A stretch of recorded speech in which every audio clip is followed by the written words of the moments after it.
I'll show you some slides, some basics about ellipsometry, and there might be some connectivity issue from NCL side. So if you see me disconnected, so don't be afraid. So I have already talked to our computer support people. They have two bandwidths, so they will switch over to another bandwidth. There may be some interruption briefly. Okay, so let us understand about spectroscopic ellipsometry. As one of my colleagues mentioned, that ellipsometry was probably invented by Paul Druda almost 100 and more than 120 years back. Physics students might be knowing Paul Druda. He was uh, one of the person who gave the models for conductivity, electrical conductivity and thermal conductivity in metals. And surprisingly, so he was the first person who started using uh, ellipsometry. So that was not spectroscopic ellipsometry, because that time it was not, we did not have that advanced optics. But he used null-based ellipsometer to look at the thin films and other metal conductivity, because that was his interest. So since then, this branch has really revolutionized the thin film characterization. Okay, so spectroscopy aspect coupled with ellipsometry and many other, like temperature control and advanced detectors uh, and advanced sample environments. So you can, it has revolutionized all sample characterization, because you can change the sample environment as well here. So first we need to understand at all. The reason is that we use plane polarized lights as parallel to the plane of incident and perpendicular to that. So we shine linearly polarized light. So which has two components, P polarized and S polarized. And so these two components fall onto the specimen. Okay, let me draw it for you. This is, for example, our substrate, which can be anything, which can be your pharma sample or anything. Okay? But we'll discuss about this, what kind of sample it has to, sample should be optically smooth, optically flat, optically smooth. I did not say atomically flat or atomically smooth, right?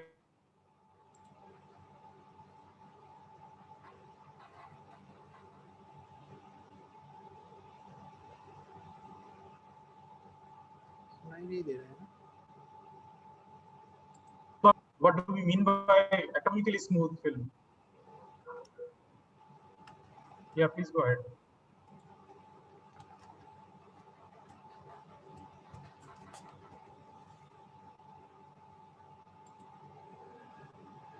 Somebody would like to mute yourself. Sir, your voice is tampering. Somebody would like to answer this question? Yeah, Ruchi. Sir, your voice is There is a tampering. problem with my internet. Okay.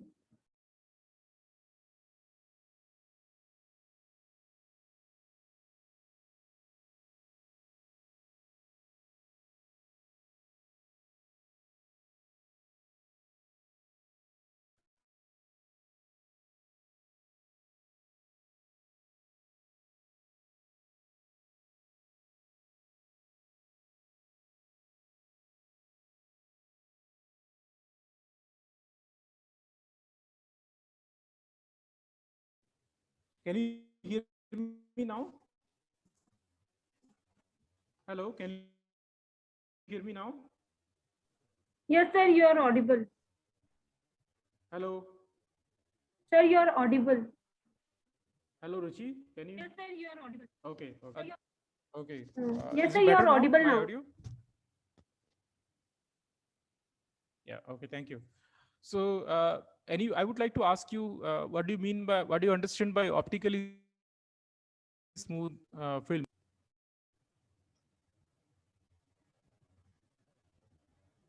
Anjana?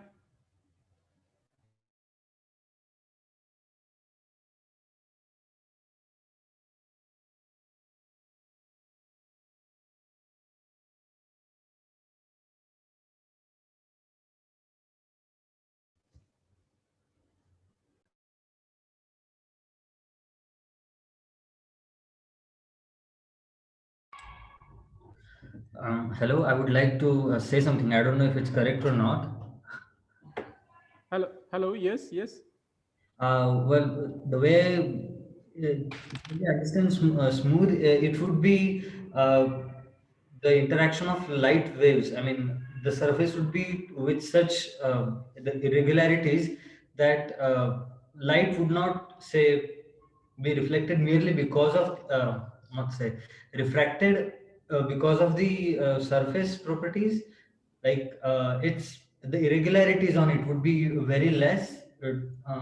Somewhere to the tune of wavelength of the light that we are putting on that surface, it will be function of Yes, the you're right. wavelength of. Correct. I there's some problem with your audio. That's correct. That's correct. That's correct. Yeah, from audio at my end, there is a call.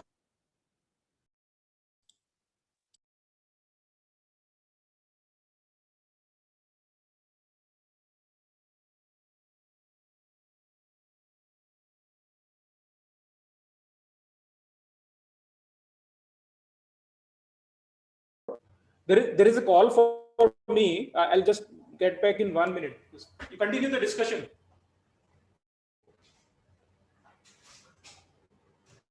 ये call कर-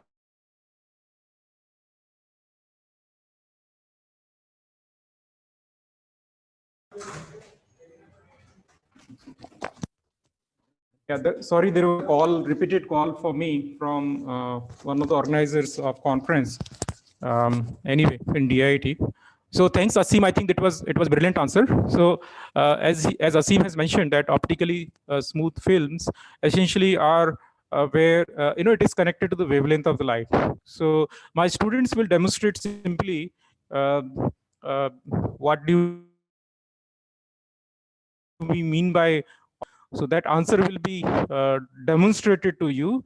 So basically optically smooth films are are characterized by lambda by 10, so where light uh, basically get reflected smoothly. So it has to be, so optically smooth light, optically smooth surfaces will be different for different lambdas. So for example, you are working with the UV light, so so different roughness will for example, you would like to keep it around like 40 nanometer or 30 nanometer roughness for UV roughly actually.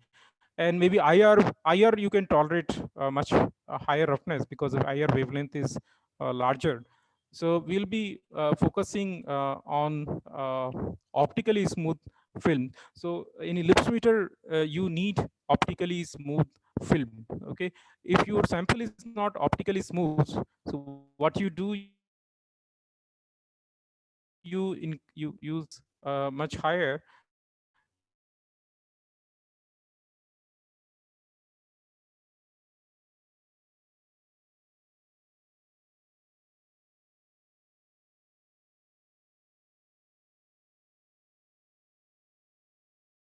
not.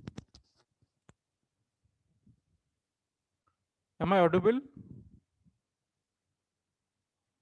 Asim, can you hear me? Yes, sir, I can hear you. In the intermittently, your voice is not audible. That's what it happens. Yeah, So, yeah, because there is a internet connection problem at NCL, so this may happen.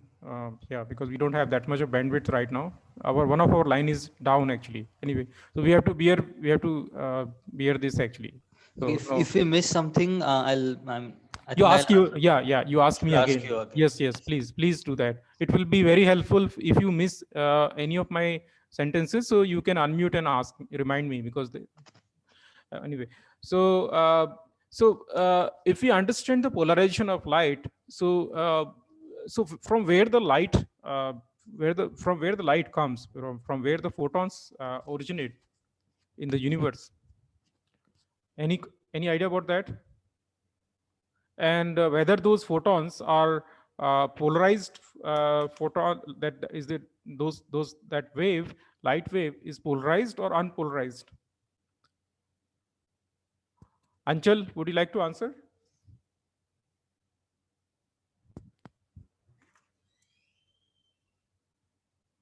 Anchal, would you like to answer this?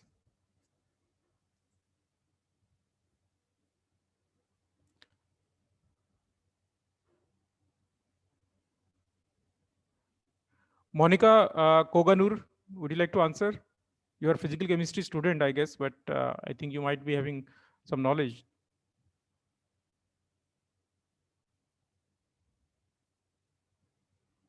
Ram Prakash. Yes, sir. So a light is unpolarized. Generally, whatever light we are seeing is unpolarized light. So we have to pass it through some polarizers to get it polarized light. No, why the light? Why the light becomes unpolarized? I'm not sure exactly. Yeah. So when the light starts from sun, is it polarized? No, sir. Why not? Hello, sir.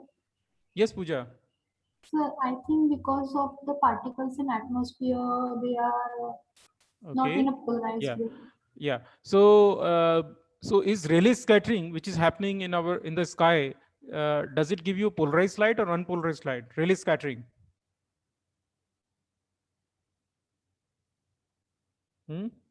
Rayleigh scattering, which makes our sky blue. Yes, it can be wrong answer. Don't worry about that.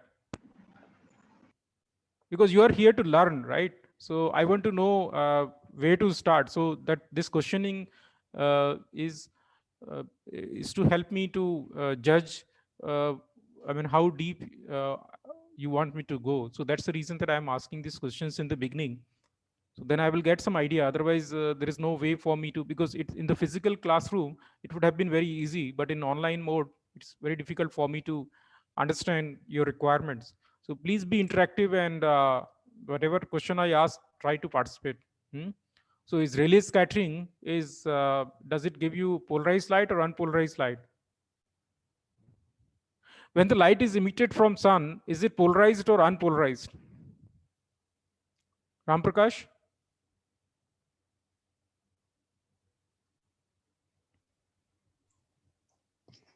Sir, I'm going to make a guess right now. I don't No, know guess for only. sure. Guess, pure guess. You are all learning here to learn, so don't worry about that. Just a raw guess. Yes. Okay, because scattering, in when we polarize, we eliminate one particular movement in one particular. No. The question is that light which get emitted from sun, is it polarized or unpolarized? That's the question. When it comes from the sun, it is unpolarized because there is no restriction on which planes there would be movement or anything. So at that time, it is unpolarized. But when like you said, Rayleigh scattering, it. Okay, now let me ask you one question: that when the atomic transitions happen, electronic transitions in the atom or nuclear reactions happen, so the atomic transitions, do they throw away photons of polarized light or unpolarized light? For example, electron jump from valence band to conduction band and it comes back and the photon get emitted. So is it polarized photon or unpolarized? That I don't know. If I'm staying consistent with my previous answer, then I would have to say it is unpolarized. But I don't know. I'm not sure. Okay, no problem.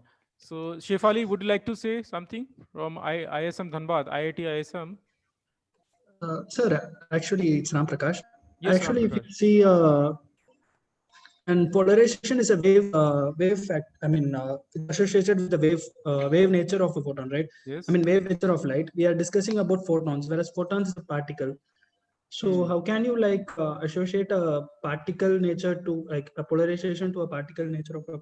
No, it's fine. I mean, it's de Broglie gave us plenty of scope that we can talk about wave and particle nature. Of course, it's the same thing. Either you can use the wave nature or particle nature going by the de Broglie, but it is basically it's it depends upon your use actually. Okay, at the same time it depends upon what physics you are applying, right?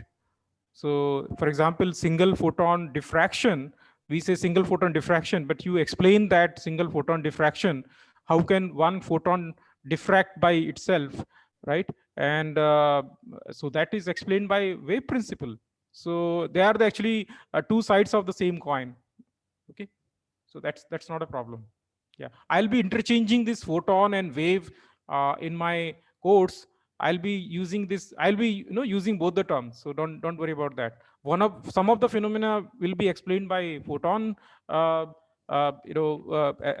as a photon, and many of those principles which I'll be explaining, I'll be using the wave behavior. Yeah. So both will be very useful for me to understand light in this course. So don't worry about that. Whenever we understand scattering, so then I need them to behave as photons, the particles. And for many of these things, I'll be using, like polarization concept, I'll be using the same things, photons as waves. So, okay. So I hope you understand, Ramprasad. Yeah. So Shefali would like to say something? Yes, so the light is generally unpolarized, what we receive, and Rayleigh So scattering. why does it get unpolarized? I mean, when the atom emits light, is it polarized or unpolarized? Mm.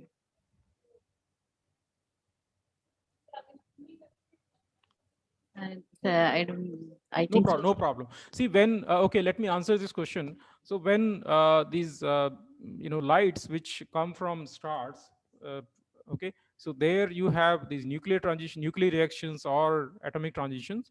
These light is mostly polarized until it gets scattered. So scattering from rough surfaces makes the light from from polarized to unpolarized. Okay, so light starts getting depolarized when it gets scattered, multiply scattered from rough surfaces. Okay, so for example, our room light is unpolarized light, but Rayleigh light is highly polarized.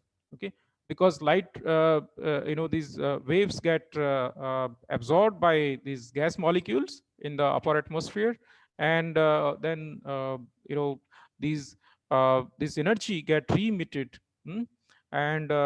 And this re-emitted energy is polarized light. And but when these light which is again coming from towards Earth, so then these lights start getting scattered from larger dust particles, right? There are dust particles which are floating, all kinds of stuff.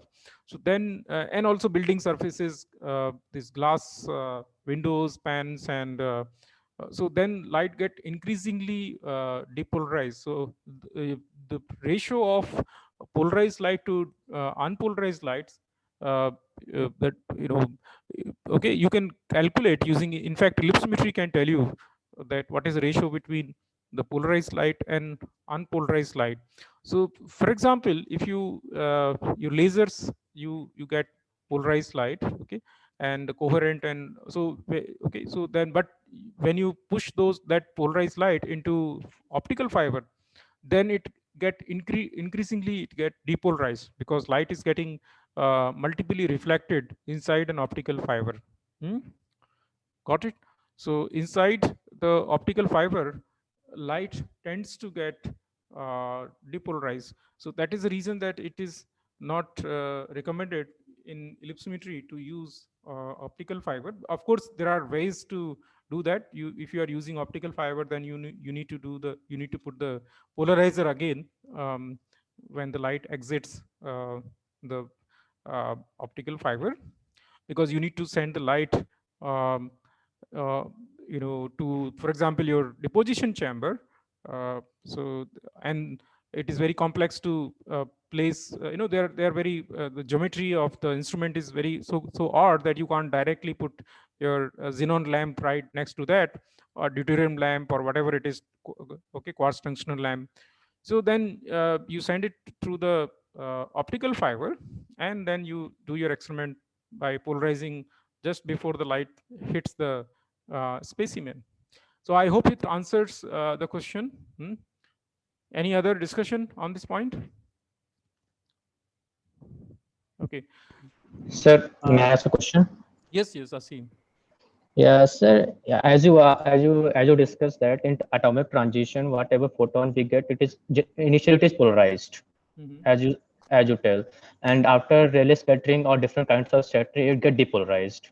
No, relay scattering is particular, not relay. Me scattering and Tyndall scattering light is from larger particle. Relay scattering light is still polarized light, Okay. because that is from the smaller gas molecules. But when the Okay. light further travels towards Earth, so there is a lot of pollution, right? Larger particles, like this PM 1.5 and all kinds of things. So micron-sized particles. Then, as you rightly said, that the wavelength of the light plays a role actually. Wavelength of light and the scattering objects, the dimensions of the Yes. scatterers. Yeah. Yes. So my question is that when we obtain a sodium light, when we since in sodium light there are two wavelength 5890, 5896, and if we produce this light in a inert atmosphere or in a vacuum, do we get a polarized light or unpolarized light? You are supposed to get polarized light, but you have basically lens after your this source. You have a lot of these glass claddings, right? You understand? It is Yes, yes. housed in some chamber, right? Okay. So that glass cladding or whatever you are using, that is enough to depolarize part of the light. That's why you have to polarize it again. And it is always, if you are using that sodium light for further experiment, it is always advisable that you polarize the light the way you want. That's why you always use the polarizer. No matter, you don't trust the polarization of the source, even though there is, you don't trust basically, because light may get scattered from the glass chamber where this lamp housings. Got it? There is something called lamp housing, right? So Okay. you're not, Okay. you are not catching directly the atomic transitions, right? It's not possible, because the moment you said that you are putting the vacuum, right? How do you put the vacuum? You need some closed environment, right? Some walls or something. समझ में आ गया? Okay, sir. Okay, sir. Thank you. ठीक है. तो उसकी दीवारें जो होती हैं उससे टकरा करके और लाइट, इसलिए लोग, you don't want to take risk actually. So let me then, I think many I got some idea that many of you know at least what is polarization. Okay. This discussion helped me to Sir, just one doubt, but it is slightly tangential. When we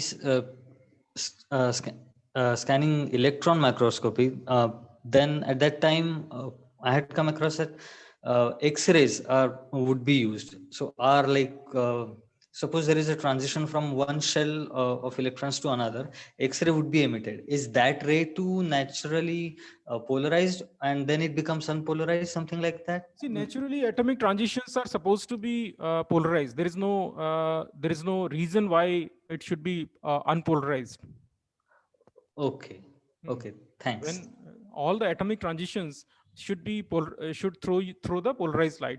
When these light, when I say photons or waves, whatever, of course, wave nature will be used here. But when it start interacting with the surrounding environment, then it gets increasingly depolarized. Okay, thanks. Yeah. Anybody would like to add or delete anything from this discussion? Some addition or some corrections or something would like to add? Pranab George, please.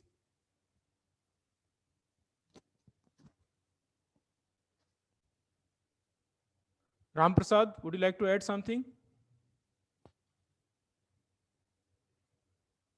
Mayank Dubey?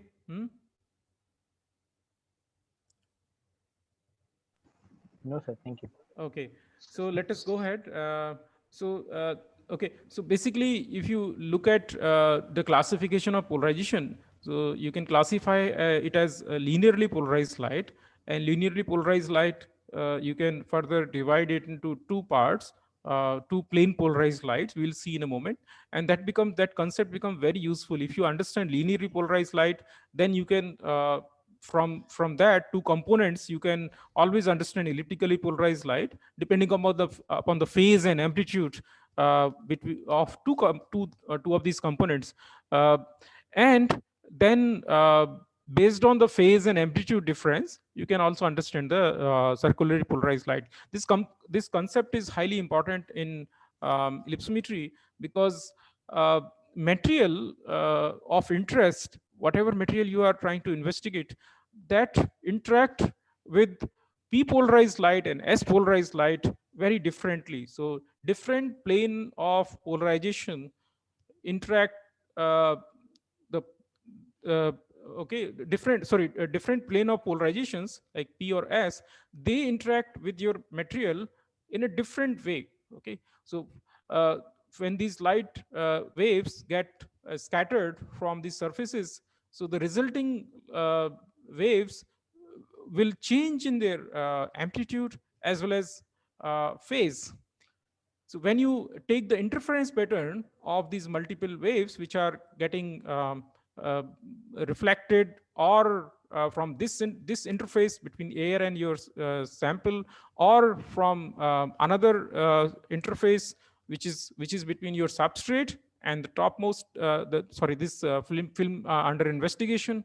So then these waves, when they interfere with each other, so then the resulting wave will be elliptically polarized.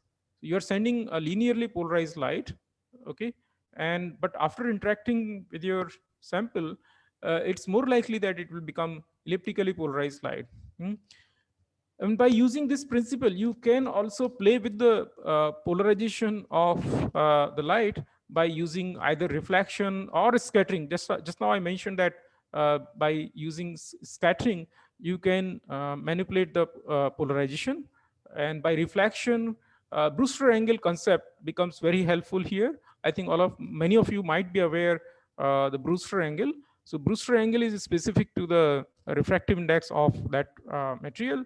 So if if the light is incident at the Brewster angle, so you can you can notice that it will demonstrate it actually in the ellipsometer. We'll demonstrate all these concepts in the afternoon, that how Brewster angle helps you to achieve the to basically eliminate the p polarized light and only s polarized light remains. So you will be demonstrating many of these things actually in afternoon.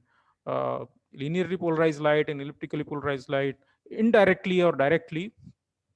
And you can achieve absorption, polarization from dichroic materials. And absorption, I think you might have read in various stages in BSc or 12th standard.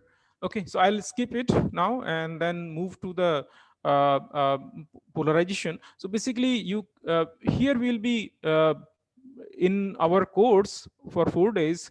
We'll be considering light wave as only from its electric field vector. We'll be ignoring the magnetic field vector, which is perpendicular to the electric field vector. So because it is helpful for us to understand that how this changing electric field vector, basically plus minus and minus plus, so it interacts with the electron cloud of the material. So that concepts will be immediately useful to us. So we'll be increasingly be dependent upon on this. So linearly polarized light, as you can see, this is the electric vector which is oscillating in this direction, and you can always consider this as a mixture of two plane polarized light, X component and Y component. Again, this concept is going to be extremely useful for our ellipsometry course. So please try to understand this, and you can do additional reading after this course on your own. That is highly recommended that you do the parallel reading, because it is impossible for me to go through the basics in detail. It will take entire time. So at least this basic concept you can you can read some of the basic books, right? I'll skip these things. So as I mentioned that you can consider linearly polarized wave vector. It is described here as made of two waves, wave 1 and wave 2. They are perpendicular to each other, and you can see that they are equal in amplitude, right? And they are in phase. You can see these blue and green waves are perfectly in phase, and they are equal in amplitude. if you phase shift this, any of these wave, if you phase shift it by pi by 2, if you move it here, right, and then if you add these things, so by keeping the amplitude same, if you keep the amplitude same, then you will, what you will get, you can do the simple addition, and you will realize that what you got is circularly polarized light. So every, I mean, all the light polarization you can explain by starting linearly polarized light, and the fact that linearly polarized light you can split into two parts, and then by playing the amplitude and phase of these two parts, two orthogonal part, Ex and Ey, you can easily understand whether it is circularly polarized light or elliptically polarized light. In the case of elliptically polarized light, so the phase will not be exactly pi by 2, and then the amplitude uh, of these orthogonal wave vector Ex Ey will not be equal to 0. So then and that usually happens when this this polarized linear polarized light which interacts with the material, because your material, your films will interact differently with these two waves. Okay, so please note that these two waves, wave 1 and wave 2, will interact differently with the material under investigation. Okay, so the reflected light, so ellipsometry is basically a measure of the amount of light reflected from the surfaces and interfaces, and then you look at the polarization of polarization state of light, and then you will find that this polarization state of the light has changed from linearly polarized light to elliptically polarized light. That happens, as I'm repeating it, because these material look at these waves differently, so their interaction is going to be completely different. Why? What is the mechanism for this uh, change in the interaction? I'm going to discuss in detail later on, so you understand how light interacts with the material. So first we have to understand, in order to understand the experimental part in afternoon, we have to understand how light, especially the polarized light, interact with metals, semiconductors, or dielectrics. So we will be dividing the material in especially in three parts, right? Metals, where you have plenty of free electrons, right? Or dielectrics, or semiconductors. Okay, broadly we can define or basically composites of these three categories of material. And as I mentioned that in ellipsometry, these materials have to be in thin film form, and they should be optically smooth under the area of investigation where the light beam falls.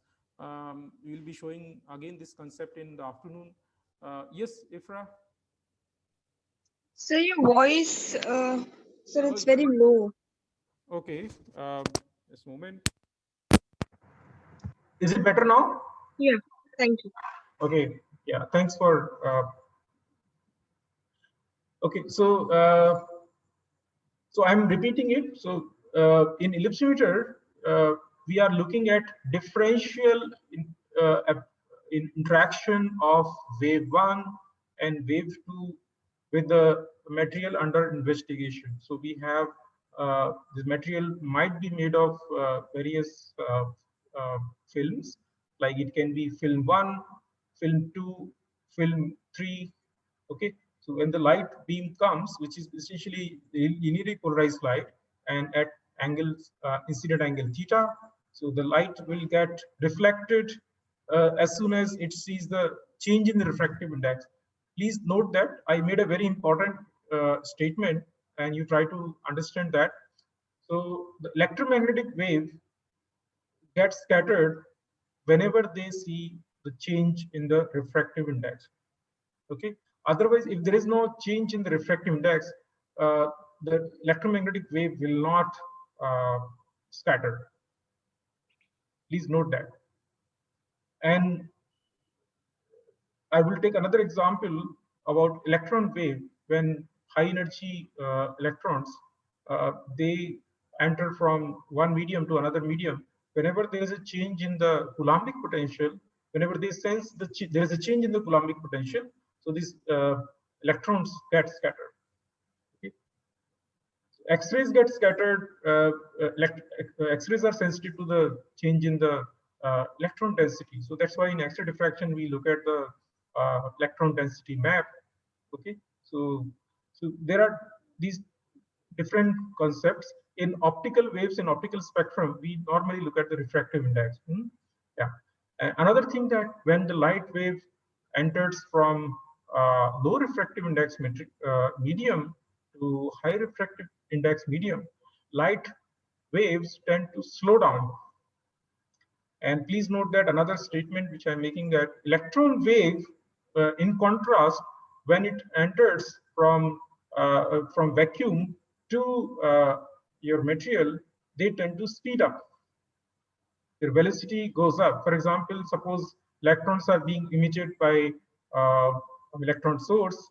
Okay, suppose 300 kilo electron volt electrons are coming from the source in the TEM, transmission electron microscope, and when they enter, for example, the speed will be around, like, let's say 0.6 times speed of light, 0.6 c, right? And when they enter into the specimen, they tend to speed up. Okay, so here concept is opposite. So here light waves tend to slow down when they see the. But why do they slow down? We'll discuss these questions either today or maybe tomorrow in the theory session. So somebody would like to answer perhaps why the light slows down in the medium? Anybody from physics background? Why the light slows down when it enters from low refractive index medium to high refractive index medium? Shefali would like to answer? I just can't remember the answer. I've read in class 12 physics and in graduation. Right now. Sorry, can you repeat it again? No, sir. Actually, I can't remember right now. No problem, no problem. So I'll teach you this. Sayan, any idea from Delhi University? No, sir, currently. Sarvani from University of Hyderabad. Sarvani is quite brilliant student. She's working on many interesting areas. Sarvani, would you like to add something? No, sir. No, sir. Right now, no. Mahesh? Yeah, anybody can answer. Anchal Kishore Singh from BHU, I guess. BHU or University of, I think, MNIT, right? Anchal? No, sir. No, sir. No, sir. Sir, can it be because when the light enters from low refractive index to high refractive index, so part of it gets transmitted and part of it gets reflected? Maybe that's why. No, that is not the answer. So why does light get reflected? Why does light get reflected? What is reflected light? What is refracted light? Reflected light is. Why should light get reflected?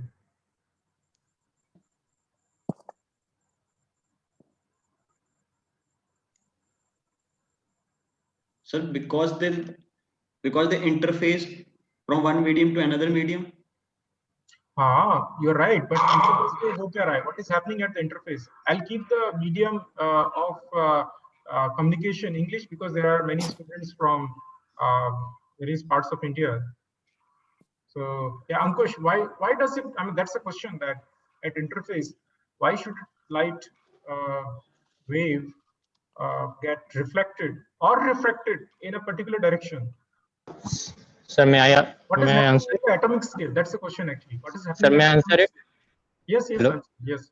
Go ahead. So Actually, there is happening a phenomenon of whenever electromagnetic radiation falls on the film, since there is a material and it consists of atoms, it absorbs some energy and it starts oscillating. Excellent. Yes, yes. And when it starts oscillating, it emits electromagnetic radiation Yes. in its perpendicular direction. That's the correct answer. That's the correct answer. Yes. So you heard, Anchal, that because problem is that our education is over focused on Snell's law and Fresnel's equations, right? I admire these two equations because they make our life very helpful, because we can calculate few relevant things. Fresnel's equations basically gives us immediate idea about what amount of light will be reflected or transmitted if we know the N1 and N2 refractive indices of both the mediums and angle and blah blah blah. The Snell's law also, you know, that it's very helpful, but we do not often know what makes the wave reflected or refracted. So Anchal rightly answered this question that the light waves, you can call them photons or light waves. I mean, we'll be interchanging these two terms. Okay. So they get first absorbed by your material. And why do they get absorbed? The electron cloud in the atoms will absorb those waves. But this absorption is highly dependent upon the type of nature. For example, if you take metals have got free electrons. So they are ready to absorb because they are free electrons, and they absorb almost all the frequencies of electromagnetic waves which we are bombarding on the surfaces. And then we can understand similarly semiconductors and dielectrics. So there are different mechanisms. Okay, dielectrics, you don't have free electrons, you have probably dipoles, and semiconductors you might consider electron jumping from valence band to conduction band. We'll discuss about all these things. So what Anchal mentioned, that first this absorption happens of photons, and then these atoms which consist of our which make our most of our universe around us. So so then they will re-radiate those radiations because they are not infinite reservoir of energy. They cannot keep on absorbing the energy all the time. Okay, they have to re-emit. Either they re-emit the energy in terms of the photons. Okay, either it can be like Rayleigh scattered photons, like you have photons emission at the same wavelength, or they can be Stokes shifted or anti-Stokes shifted, which we will not discuss in this course. We are not discussing here the Stokes shifted or anti-Stokes shifted. We'll be considering elastic interactions. But as Anchal mentioned that, but now question comes that why this oscillating, Anchal, my next question to you is that why this oscillating charge cloud emit radiation at, because we see reflection at certain angle, fixed angle, and refraction at some other fixed angle. Why it is happening at fixed angle? It should be symmetrically emitting in all the directions. Right? You understand what I mean? What is my question? So basically, what you are saying is that we have this refracted light which is coming at certain angle. What is the reason that light gets reflected at certain angle, fixed angle? Anchal?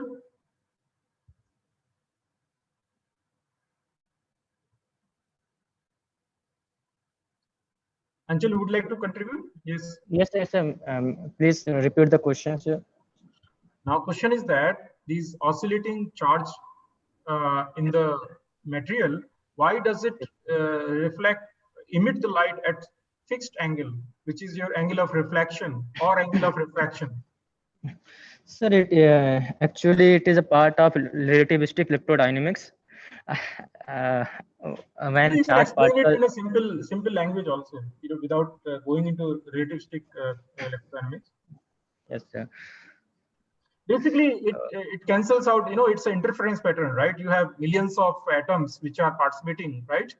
And collectively they will throw away light in a single direction actually,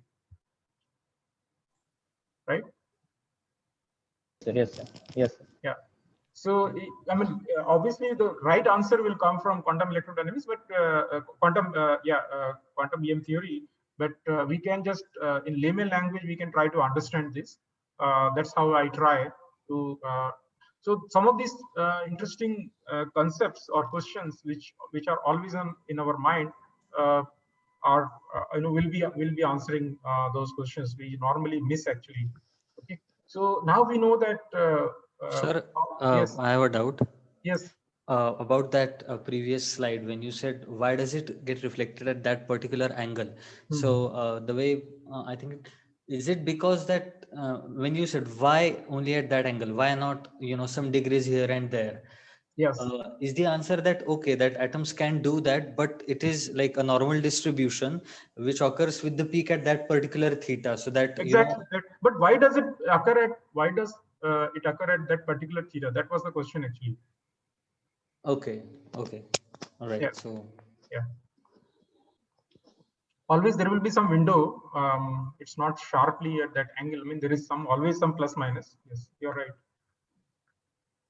Okay. I'll read about it more. No, you may not actually find answers on internet of this question. People hardly bother about these questions actually. On Google, you will not find answers on Google. I'm sure that because people just discuss about Frey-Henle equations because that makes life easier for us. So we in our group we discuss about these questions quite a lot, and we try to explain. Though it is not physically completely correct, but because in our class we have biology students and chemistry students, so we try to find some layman language to explain them without going into the intricacies of quantum mechanics actually. Okay. That's a yes.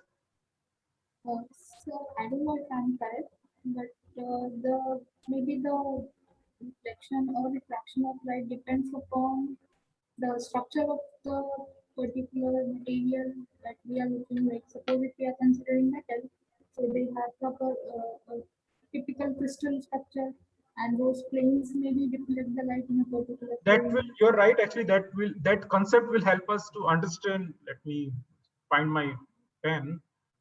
Pooja, this concept, please keep it with you because it will be very helpful for us to understand why RP and RS, for example, why the P polarized light get reflected in a particular ratio and RS get reflected because of the anisotropy of the material, the crystalline anisotropy, because these atoms are arranged in a particular direction. So that because this P polarized light and S polarized light, the electric vector is oscillating in a particular direction. So they pick up the crystalline anisotropy of the material. So that makes this ellipsometry highly sensitive to the optical anisotropy, or whatever you call it, anisotropy of the material, right?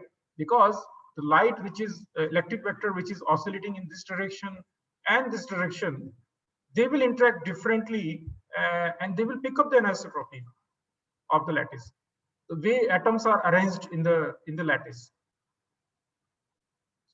So that's the reason that ellipsometry is very useful technique to look at the optical anisotropy of films actually. Yeah. So now you understand that addition of these two beams, which are helping us, Ex and Ey, if we add them, combine them out of phase, so then we get elliptically polarized light, right? And as we have mentioned earlier, we started actually this this discussion by looking at the interaction of light, right? So you can see that molecules behave like dipole radiator, as we have been discussing, right? Like Rayleigh scattering in the from the gas molecule is a perfect example that these molecules behave like a dipole radiator. So they are not infinite reservoir of the energy. So they absorb the energy and they start radiating the energy, and then they scatter. Okay, so you can get the polarized light out of them. So suppose it's unpolarized light, after scattering, you can actually get okay. But it depends upon the size of the radiators, of course, size of the molecules. So for example, rough surfaces can, in fact, depolarize the light. I gave an example of optical fiber. Optical fibers are notorious that they can manipulate the polarization of the light. Don't depend upon them. Okay. So this example we will be giving you in the demo. The students they have designed this course that if your angle of incident is around Brewster angle, so then you see that you have one of the polarized, I think RP cancels out, RP starts getting towards 0, and only RS remains, okay, perpendicularly polarized light, and parallel component okay, becomes 0. And there are other means also. Yeah, so this is described here. For example, for silicon oxide, the Brewster angle is I think around 65 degree, and for silicon it is around around 60, I think, right? I'm not sure, 58 or something. Somebody will correct me if I'm wrong. Okay, Bhavna, Dr. Bhavna, how much is for silicon oxide? I forgot. For silicon it is 75. Okay. You're not audible anyway, no problem. You can fix your audio. So you can say that. So here we have plotted reflected intensity, okay, versus Brewster angle, and this is plane polarized light and perpendicularly polarized light. You can see that out of these two, perpendicular polarized light, the reflected intensity becomes start decreasing here and then become 0. And when you deviate from this angle, then it starts increasing again. So so we take advantage of this thing in ellipsometry, because ellipsometry measurement become very sensitive in this region. So we do the measurements around the Brewster angle. Or you can call it pseudo Brewster angle. We'll come to that question later on. Why do we call this angle as a pseudo Brewster angle? It is called as pseudo Brewster angle. Not as Brewster angle, because Brewster angle is reserved for one specific material, but we have material which is deposited normally on a substrate. So then we look at the substrate Brewster angle modified by the film which is deposited on top of that. Okay. So then we will be considering this as a so this becomes highly sensitive. So we'll be demonstrating these things. Now let us we are slowly coming to the equation, ellipsometry equation, and it is, I will minimize the mathematics in this course. Because there are students from chemistry background and biology pharma background, so this course is designed to keep it conceptual rather than highly theoretical, so or mathematical. So I'll be using minimum equations. So you can see that we are discussing two plane waves. So sorry, this is one wave, and just a moment, let me erase it.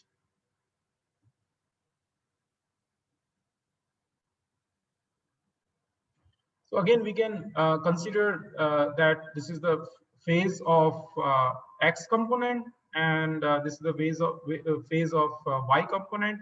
And when we add these two components, so we can write the equations like this. So actually, this is our you can say that it is our resultant wave, which we are trying to detect after it has experienced your sample, after it has talked to your sample. So what is the state of polarization that we can get, whether it is becoming elliptically polarized light or not? So that information we can get from two parameters. One is basically the ratio of amplitude and another is basically phase difference. So this is basically number 1, and this is number 2. Okay, please note that we took these two equations which represent your plane polarized light, perpendicular and parallel, right? We have been always, I think one of them is this and another is perpendicular to this. So now in the resultant wave, we can characterize by looking at these two parameters. One is the phase difference, okay, and another is basically amplitude ratio. So if we write one of the component as tan psi is basically Ex0 divided by Ey0, and the phase difference is written as delta. So in ellipsometry, basically we are looking at these. We basically plot people who have never used ellipsometer. For them, we plot.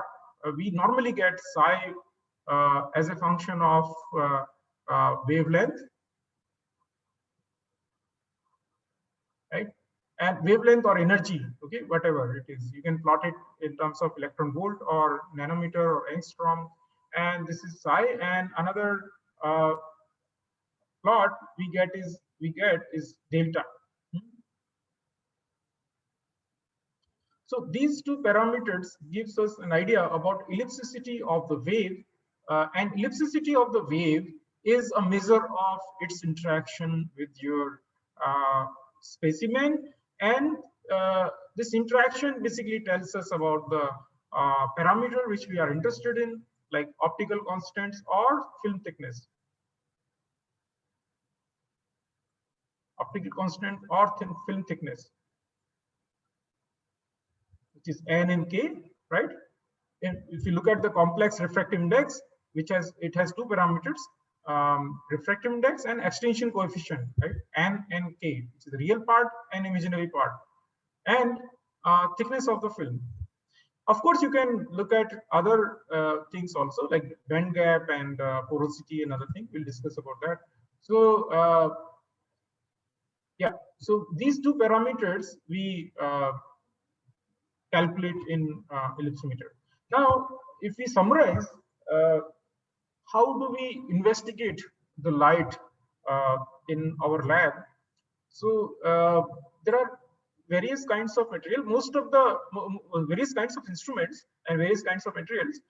Most of the instruments basically they are focused upon intensity measurement of the intensity. So some photons you are providing, some photons in, and some photons out. Whether so, and in between, for example, you have your specimen, and right, this is your specimen, and then you are sending some light. Some light get absorbed, and some light get transmitted, and you have a detector,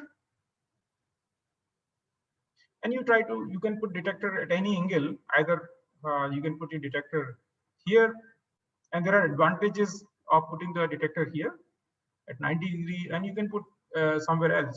So you can see there are many techniques like dynamic light scattering, static light scattering. You have UV visible absorption spectroscopy. You have the photoluminescence emission spectroscopy. There also you have a static and dynamic. You have Raman spectroscopy, right? In all these techniques, you might be, if you can correlate that most of these techniques we are not bothered about. Of course, in Raman we are worried about plane of polarization, but most of the time we are just worried about basically detector is looking at just number of photons, how many photons I get at particular lambda. So there is a monochromator somewhere which at either at the source end or detector end or both ends, right? So that it's a simple design actually. If you look at all the instruments most of the instruments which we use in chemistry lab or physics lab, they're very simple design, that they have some source, and then they have some sets of monochromator and some samples sitting in some environment, and then we have a detector, various kinds of detector you can have, right? And we can manipulate the temperature and other conditions, right? And most of the time we are looking at the intensity. we are rarely looking at the phase. What I'm trying to tell you that intensity change is not highly sensitive towards the material properties. When we detect the phase, phase detection is considered as 100 times more sensitive to the subtle changes in the material properties. But it is not very easy to change to look at the phase of the waves, right? And here in this slide, next slide is summarized. So you can say that most of the tools in lab for detection of optical properties of a material are either reflectance based or transmittance based, or you look at the absorption or scatterometry, whatever it is. Finally, at the end of the day, you are detecting intensity, which is number of photons at whatever energy which is of your interest. But when you look at the polarization based instrument, this technique becomes difficult and rewarding also. It is difficult and rewarding as well. But analysis becomes challenging. Okay, here analysis is here analysis is less challenging here, because many of these techniques, you know that you're going to get a certain peak at a particular wavelength, and analysis is easier. But here, because you get these parameters psi and delta as a function of wavelength, then this does not give you a straightforward answer to your material properties. So you will see in the afternoon today, or maybe tomorrow afternoon, that in demonstration which students will be conducting, that you have to make the model of your sample and then generate the data. Basically, you simulate the same experiment which you actually do in ellipsometer. So basically, you do this, you simulate the same experiment in the model, and then you try to generate the same calculated psi and delta parameters, and then you compare the experimental psi and delta with the calculated psi and delta, and then you use this least square refinement technique, which you use in many other techniques, right? You are aware of, I think, least square refinement. So when you do the least square refinement, you try to make your model as close to the reality as possible. And how do you do that? You try to minimize the difference between psi and delta observed, right, and psi and delta calculated. Then you try to minimize the error, which we call it mean square error, MSE value, and then you get the unique solution, and those unique solutions are reached out at particular values of n, k, and thickness. So you get basically optical constants and thickness of the film under investigation. So that happens in the polarization based measurement. So as I mentioned, that analysis is quite complex, so be ready for that. And here analysis is, but it is very rewarding technique. But here analysis is easier, but you know the limitations actually. Yeah, so this is pretty much the story. I think you are aware of reflectance and transmittance based optical measurements. You do it quite frequently in your lab. Many of you are from spectroscopic labs, so we can skip these details.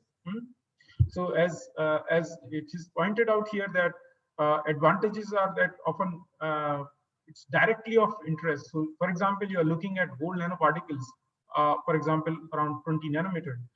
So you know that the surface plasmon resonance peak will show the absorption. If I plot absorption versus lambda, so it is going to show the absorption around 520 nanometer, which is a green, which is basically green light.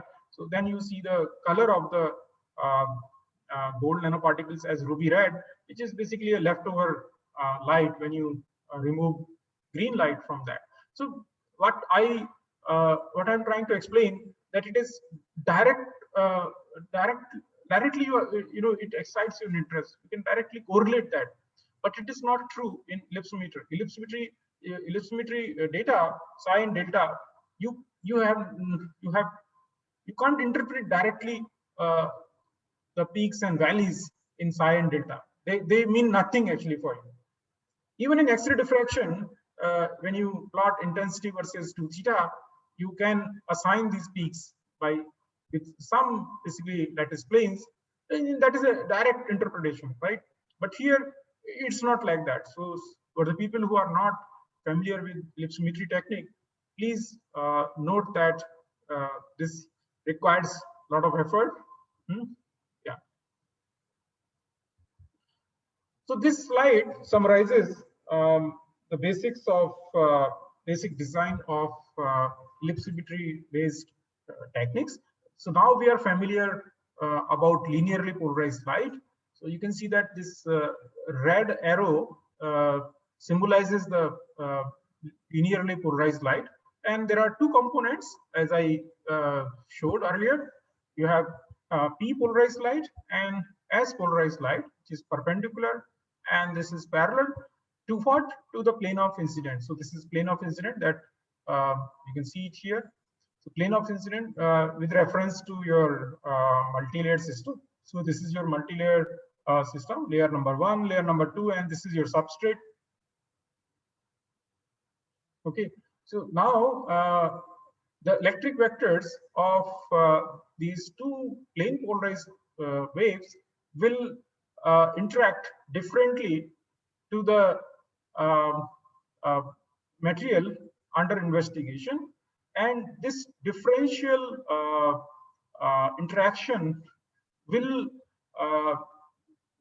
make the reflected light very different than the incoming light. So if you analyze the plane polarized light and perpendicularly polarized light here in comparison to this, so it will not just change in the intensity, but it will change in the phase as well. And if you merge them, if you add both, like here, you do the vector addition, then resultant wave will never be this linearly polarized light back, but you will get elliptically polarized light. So if you are sending unpolarized light and you are detecting unpolarized light, then it does not matter. It does not. It becomes simply intensity based measurement. For example, in X-ray diffraction, also when you do the measurements in Bragg geometry, you basically scan the incident angle.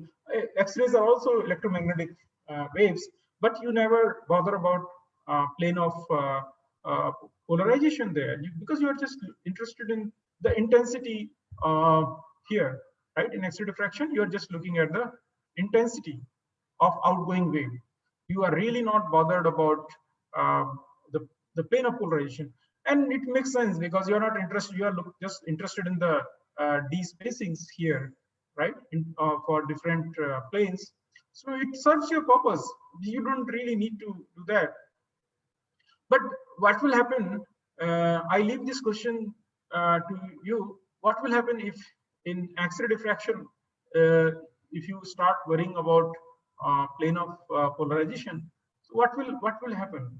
I mean, what changes will happen at the detector level if you replace the ordinary detector with a detector which can detect the plane of? I mean, if you start taking interest, how much extra information you will get?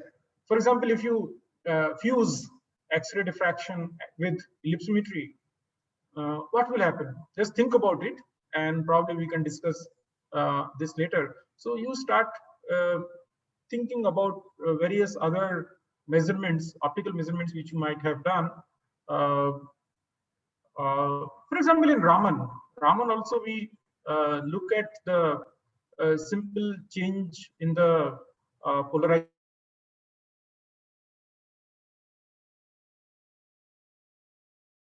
I mean, there is. I mean, you can do. You can check the because you are looking at the Stokes and anti-Stokes wave.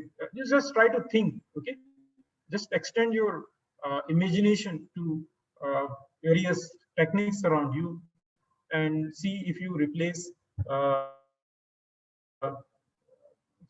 some of these things with the new knowledge. So what difference it will make in that technique once you start going away, going beyond the just simple intensity measurements.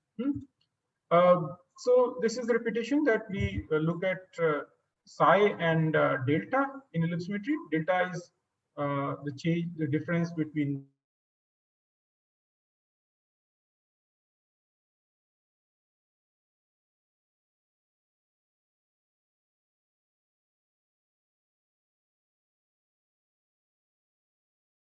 and electromagnetic radiation interact with matter. It's a very important topic after we have discussed the polarization of light, and now we can investigate how does an electromagnetic radiation interact with the matter. And after you have understood this topic, it will make you ready to understand your sample. So you will have more connectivity towards your sample. So before starting this, I would like to take a pause and communicate with you and to see if you have any question, addition, and let us discuss. Anand.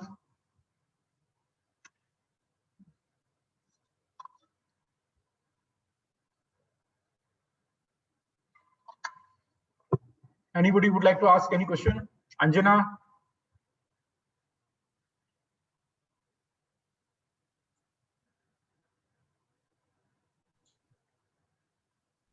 No, sir. You are from Mahatma Gandhi University, Anjana, right? Yes, sir. Physics department, right?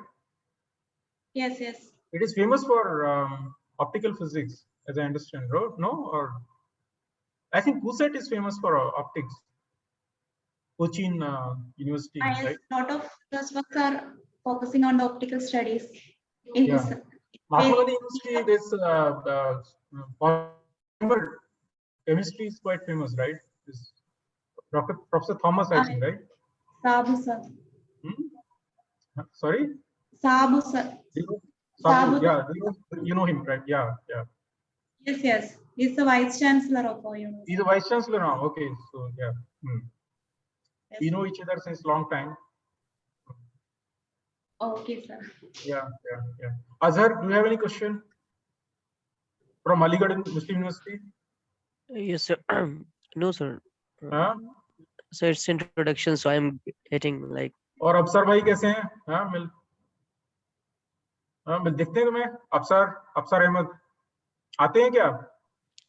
हाँ sir, ji sir. Afsar sir is teaching us in the course MTech Nanotech. Okay, मेरा उनको हाय बोलना, ठीक है? Okay sir, sure sir. Any question Ajay, समझ में आया कि नहीं आया? थोड़ी दिक्कत आ रही होगी तुम्हें, है ना? हाँ सर, अभी ये इसकी मतलब इंट्रोडक्शन स्टार्टिंग है तो थोड़ा झेलना पड़ेगा, आइडिया हो रहा है. Yeah, थोड़ा सा it's a complex physics, so I know that your background Yes, is sir. Ifra and you may little bit struggle. Ifra, Yes, समझ में आ sir. रहा है?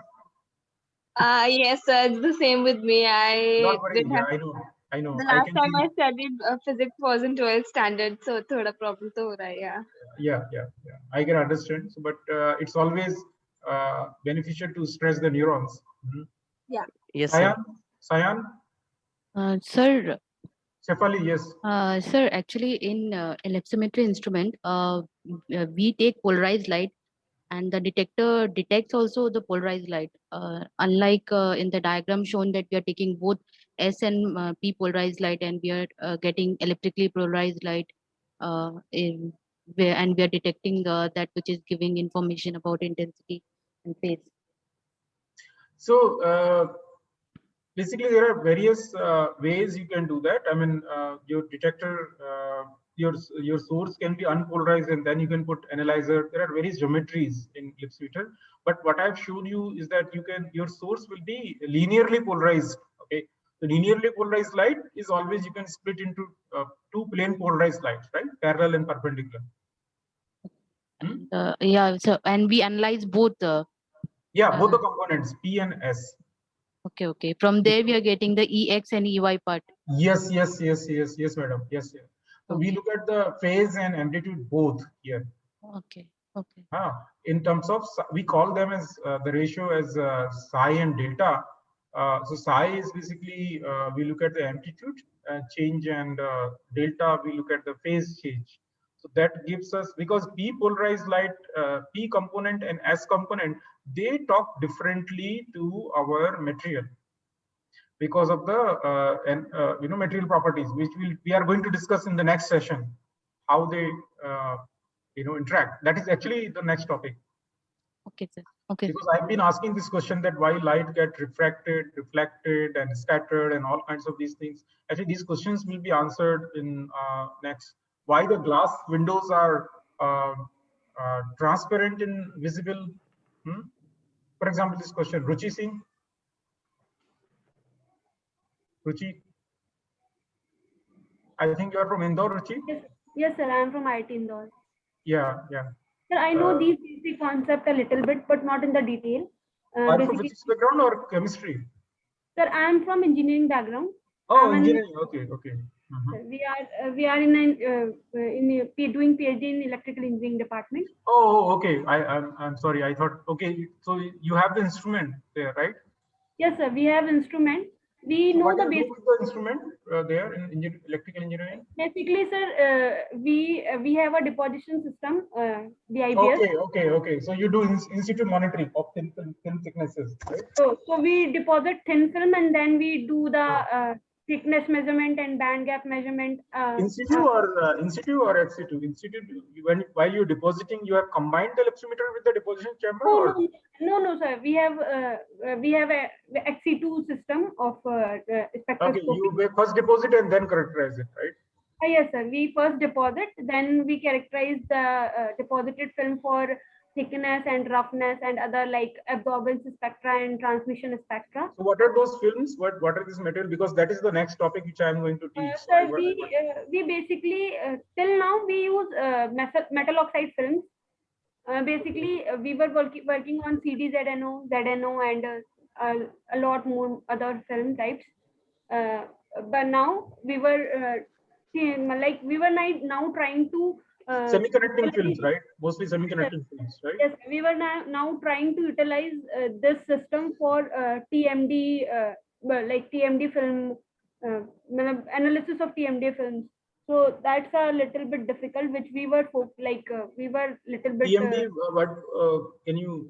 Transition light gel with light. Yes. Okay, TMD. Okay, yeah. Yes, sir. So that was a little bit tricky for us, and we didn't get a proper model for that. Like I have searched a lot paper for those. Those are difficult, right? Yeah. Yeah. You may not get the model, right? Yeah. Did you contact the company? Did they send you some models or no? So basically, we didn't contacted them. But we have gone through the manuals and other, but no, in the library you may not get model for what you are looking for. So they have a repository in the company in Nebraska. Okay, so you can write to the main company. They may send you the those library. Actually, they may send you by email that model. Okay, sir, I'll try that too. Yeah, because some of the users keep submitting the data in the repository. When I say basically you need 3 columns, lambda and n and k, right? That is sufficient. Yeah. So yeah. Okay. So I would like to say something, sir. Yes, Asim. Yeah, so one of the materials of my interest was perovskites, and I mean, the people that I was willing to work with, they had been using X-ray for studying perovskites, and the way it is prepared, what effect it has on the properties. But their main method was X-ray diffraction. So I'm interested when you mention that if we polarize X-rays and then measure that, it's really it is a thought. It is basically a thought experiment. It's not really, don't do it in X-ray diffraction, because I keep thinking about this, and I taught these things to my students. There are many things I will be crazy ideas, but nobody does it actually. I mean, you can do you can do that. For example, in neutrons, we look at polarized neutrons, spin polarized neutrons. So we look at the direction of spin direction of the okay. We magnetically polarize them, and so polarization is an integral part of many scattering investigations. But I'm not sure whether they use it for order diffraction. I'm not sure. I mean, somebody's aware of the synchrotron and other radiations. Anchal, are you aware of that? Sir, no, sir. So what Sir, is I your had a interest, Anchal? Yeah, please continue. So my interest in basically my work is on thin films. I used to deposit chalcogenide films, ferrites, and all the transition metal oxides. Okay, and what is the typical film thickness? It is about 100 nanometer, 150 nanometers. So these are multi-layer films, right? Yeah. Initially, I am working on single layer. Then after, I will extend my study on multi-layer. I am a second year student. I started my work. Who's your guide there? Dr. Naresh Kumar, sir. In MNIT? Yes, sir, MNIT. Okay, okay. I have not heard him. Yeah. Okay. So I had a question. Yes, in starting, you asked, you told us about optically flat surface. So how do we know that our material film is optically flat for certain? I will. My students will demonstrate. Monica, are you demonstrating? I demonstrate it in a very simple way in my classroom lectures. When I teach at NCL, I demonstrate it in a very simple way. But I don't want to do that. I let the let the NCL student demonstrate it. Monica, are you ready in the afternoon with this? Yes, sir. Yes, sir. We'll demonstrate that. Yeah. So they will demonstrate you a very simple way. You don't need any sophisticated technique to tell.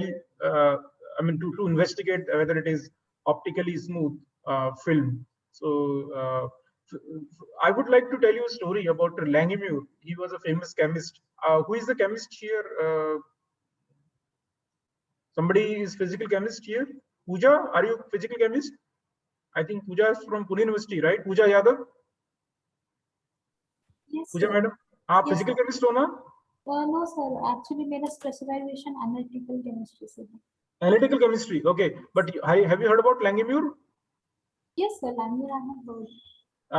You know about Langmuir films? I don't know about Langmuir films, but we have studied about the absorption isotherms, and in that absorption isotherm. Yeah. Yes. So there is a story about Langmuir and Blodgett, his assistant, and there is a method called Langmuir-Blodgett. So he used to look at the films. So basically, there is a story that Langmuir scientist was sitting at the bank of a lake, and I mean, it may be a story. I'm not sure how true is the story, but the story is interesting. And he was carrying a bottle of oil, and by accident, the bottle spilled. Went inside the lake. Of course, in the open condition, the bottle was open, and then oil came out, and it formed. It was obviously it was hydrophobic, some hydrophobic material. It was must be some mineral oil, not probably the vegetable oil, and some mineral oil, and then it started floating. It made a nice thin film on the lake water, and the sun was shining, and Langmuir saw the color was varying at different places. The color of the film was not the same, and then he thought that probably the color of the film can be measured, can give you the idea about film thickness.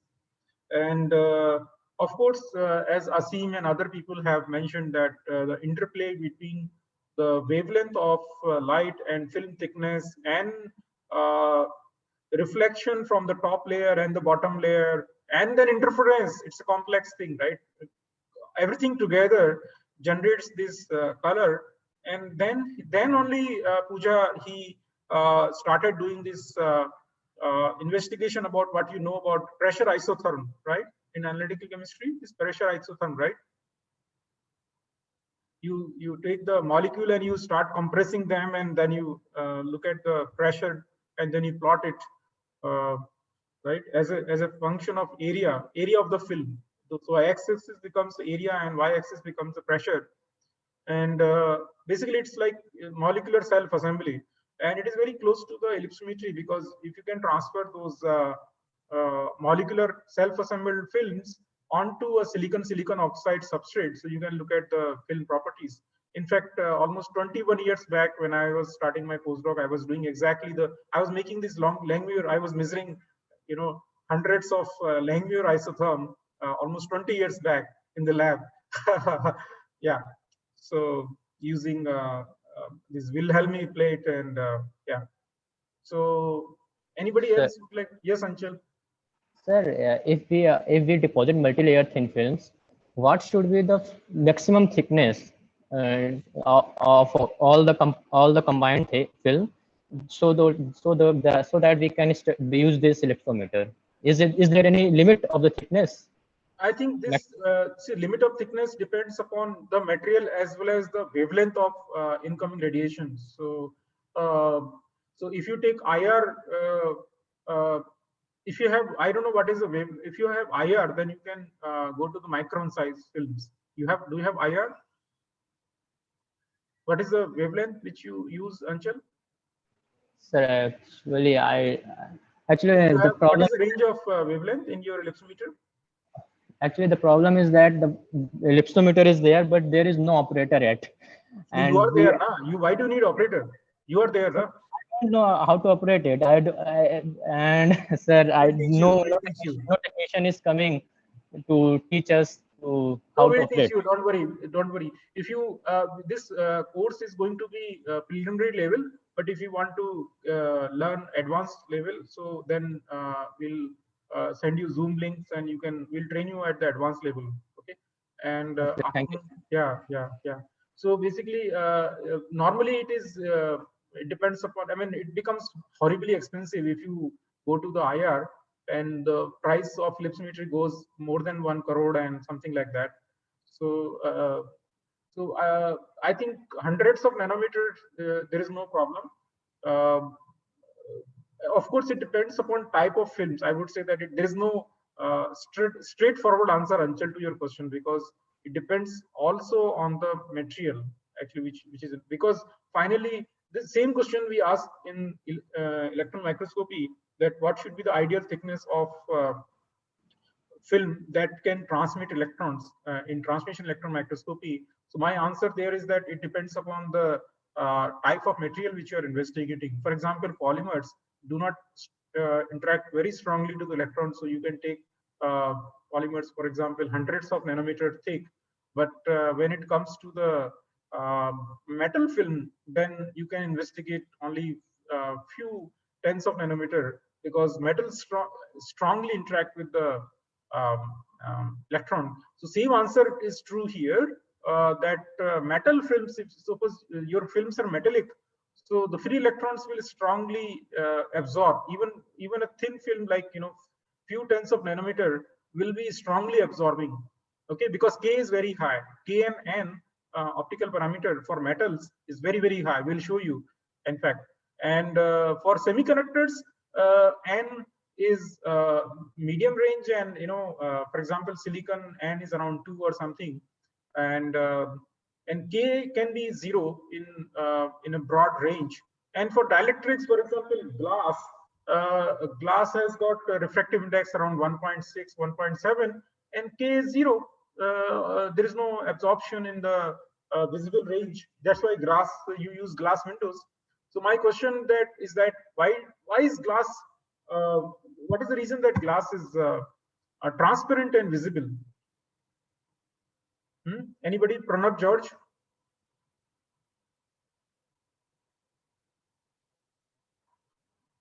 Suman Dhami? Suman? Sorry, sir. No. What is your background, Pranab? Actually, presently I am doing PhD in physics. PhD in physics. Okay. Yeah. So you should know the answer a little bit. Maybe you can guess. Huh? Sorry, sir. Okay. You are from which university, Pranav? Mahatma Gandhi University, Kottayam. Okay, okay. You are colleague of Anjana Nayar, right? Yes, sir. Yes, sir. Okay. Suman Dhamiji? Sir, I think glass doesn't absorb the light. Why? Kyun, madam? That's the question.